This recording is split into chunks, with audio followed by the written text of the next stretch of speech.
дәл осыны қайталайсыздар. Ал ары қарай екінші ящиктан шығыңыз. Қанша қайталау? Керемет көңіл күйде болыңдар.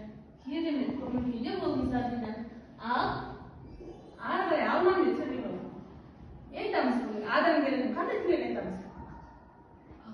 Ақылды болыңдар, керемет. Ары қарай Айзере, жақсы сөйле Айзере.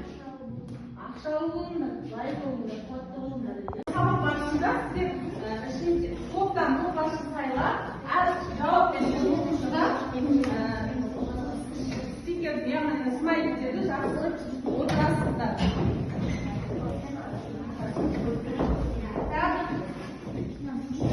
Енді балалар жасап жүрміз. Курс батырмасын бастамыз. Сөйтіп шыққанның ортасына меңзері жоғары жұмыста отырып, сол жердегі программалардың ішінде Python деген программаны табамыз. Көрдік па? Түсінбей жатса сұраймыз олар.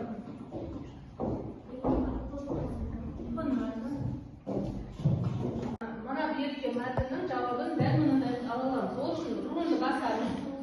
Рунды басқан кезде бізде сақтау терезесін сұрайды. Сұрады ма?